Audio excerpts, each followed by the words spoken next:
तो स्टूडेंट्स, सो ये next part है रिसर्च एप्टीट्यूड के टॉपिक का। इसमें हम सेमिनार सबसे पहले डिस्कस करते हैं। जो वर्ड सेमिनार है वो लेटिन वर्ड सेमिनेरियम से आया है, जिसका मतलब होता है सीड प्लॉट। ये एक तरीके का प्लॉट है।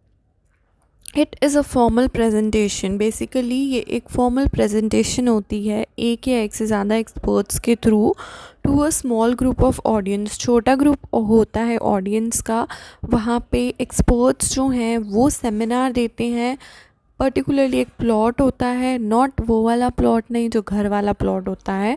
प्लॉट यहाँ पे रिलेटेड है ऑडियंस के ग्रुप से, ठीक है। वहाँ पे बेसिकली ये क्या करते हैं, एक्सपर्ट्स जो हैं वो डिस्कस करते हैं टॉपिक को। डिस्कस भी नहीं करते हैं, वो बेसिकली प्रेजेंट करते हैं।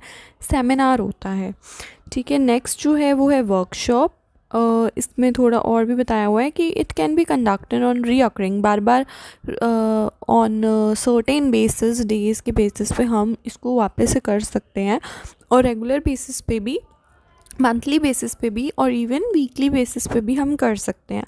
अगर मैं वर्कशॉप्स की बात करूँ तो वर्कशॉप्स जो होते हैं वो थोड़े स्मॉलर होते हैं और ज़्यादा इंटेंस होते हैं सेमिनार से। और ये फॉर्मेट इन्वॉल्व करता है, यहाँ पे स्टूडेंट्स जो हैं वो न्यू स्किल्स को प्रैक्टिस करते हैं।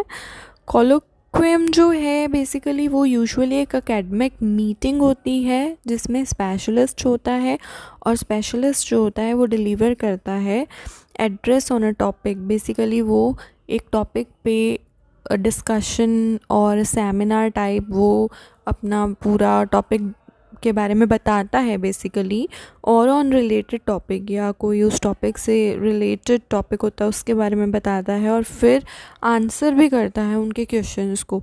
इसमें बेसिकली क्या होता है कि आपने टॉपिक डिस्कस किया, एक्सप्लेन कर दिया, उसके बाद में डिस्कस में तो ये हो जाता है ना कि हम सामने वाले भी अपने पॉइंट ऑफ व्यूज़ रख रहे हैं, बट इसमें आपने बताया और सामने से ऑडियंस के क्वेश्चंस आपको आए और आपने उन क्वेश्चंस के आंसर दिए, तो बेसिकली ये कोलॉक्यूम होता है। उसके बाद जो हमारा नेक्स्ट टॉपिक है वो है डिफरेंस। थीसिस और आर्टिकल में क्या डिफरेंस होता है पर्पस के बेसिस पे।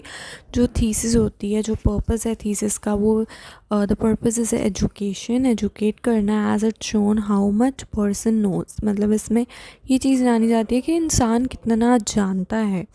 आर्टिकल में जो पर्पस है वो एडवांसमेंट का होता है, एडवांसमेंट को एनहांस करना, credibility, contribution in field. Basically इसमें कंट्रीब्यूशन भी होता है आर्टिकल जब आप लिखते हो तो, ठीक है। थीसिस में वो होता है कि आपको कितना पता है वो चीज़ आप लिख रहे हो, कितनी नॉलेज आपको है।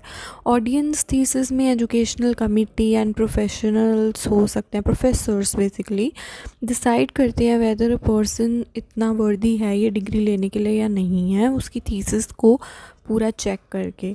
आर्टिकल में पर्सन जो है may look to become a science conduct further research, वो आगे रिसर्च करने के लिए यहाँ पे बेसिकली पर्सन जो है वो इस चीज़ को थॉट करके चलता है कि वो आर्टिकल लिख रहा है तो वो आगे रिसर्च करेगा टॉपिक्स को लेकर के, या जिस टॉपिक पे वो आर्टिकल लिख रहा है उस टॉपिक पे वो रिसर्च कर सकता है। एब्स्ट्रैक्ट में बेसिकली क्या होता है, थीसिस जो होती है वो 50 वर्ड्स से ज़्यादा की होती है, और जो आर्टिकल होता है वो 150 to 250 वर्ड्स का ही होता है।